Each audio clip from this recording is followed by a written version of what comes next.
White is I here, and I want to talk about the funniest teen sex comedy of all time. No, not that one. Porky's, made in 1981, written and directed by Bob Clark. Yeah, when I was younger, I was very fortunate to not have parents that restricted absolutely everything I watched. They were very loose with everything I would watch, so I got to enjoy lots of horror, lots of drama, lots of comedies, and this is one of the raunchiest comedies. I still think, after rewatching it, still think it's one of the raunchiest, especially in today's climate. Very, very risque, and it would be, I think, very offensive to a good amount of people, actually. But I think it's funny as shit. The main plot of Porky's is high school kids go to a illegal prostitution nightclub and get into a conflict with the owner. Also engaging in some shenanigans at school. But also there's a good amount of sub-story going here. One of the sub-stories here is Tim, who was prejudiced against Brian for being Jewish. This stems from Tim's father, who is a bigot himself. He beats up Tim anytime he's disappointed in him. This concludes with Tim standing up to his father, apologizing to Brian, and them becoming good friends. Another sub-story here is Tommy and Miss Ballbreaker's little rivalry goes on through the whole movie. She constantly is eyeballing him. He's giving her a lip most of the movie, which comes to its peak, funny enough, is when the peeping scene where Tommy is talking to the girls through the hole, and he ends up putting his dick through the peephole, and Miss Ballbreaker comes in, sees it, and grabs it. And it's just, goddamn, it's probably the funniest scene in the movie. This just escalates with her wanting to even get to another funny scene with Miss Ballbreaker wanting to put bags over random students' heads, including Tommy's, and letting her identify a mole on the penis that she was grabbing onto.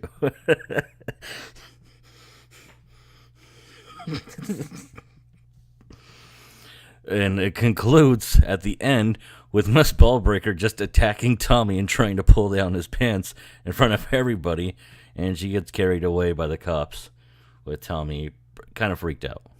Another sub-story is Coach Brackett and Miss Honeywell's romance, and him trying to get her up to the equipment room because he wants to know why people call her Lassie, and everybody says, take her up to the equipment room. So he does, and it's a pretty risque scene, but it's also very funny as well. One of the things about the plot of this movie is Pee-wee drives the plot of this film. He's the reason why they go to Porky's, because they prank him with the Cherry Forever prank, which is hysterical, by the way. One of the best pranks in cinema history. And yeah, they prank Pee-wee. He's mad because he thought he was getting laid, so one of the friends figures, we'll just go to Porky's. What we need here is some professional help. What are you talking about? Porky's. Also, Pee-wee's the main instigator to go peep on the girls. Billy! That leads to Tommy's feud with Miss Ballbreaker. I know I say this a lot, but all the acting is really good in this movie. The cast does a tremendous job. Have to mention Mark Hurrier, who plays Billy, mainly because when I was researching this movie, I found out he grew up in the city of Lompoc, which is a mere stone's throw away from where I live. And obviously he was in the episode of Freddy's Nightmares, which would be No More Mr. Nice Guy, the first episode. He has a small role as a cop, but still, pretty cool. And also have to mention, he ended up replacing the director of Popcorn, so he is the director of Popcorn, so that's pretty cool, which, of course, was produced by Bob Clark. He's just uncredited. Also have to mention Tony Ganios, who plays Meat. And I just want to mention him because he's in another movie I love called The Wanderers, which is great. Leave the kid alone. Coach Warren, Doug McGrath, was in Black Christmas. He was the cop that gets the fellatio joke pulled on him. Also, Ted Jarvis, Mickey's older brother, was also in Black Christmas as well. He was the guy with the cool-ass fur coat whose girlfriend goes missing at the beginning of the movie. Brian Scott Colby was in Caddyshack, and I was shocked to see that too. I didn't put that together for some reason, so that's pretty cool. Also have to mention Wendy, who is played by Kaki Hunter. She does a really good job in this movie. She actually kind of steals scenes when she's on the screen. She's got a really good personality, and I can't believe she didn't do that much after this movie. It's kind of a shame. I think she could have had a really good career if she had the right kind of roles to be in. Hey, Frank, ask how the car hops if Mike comes outside.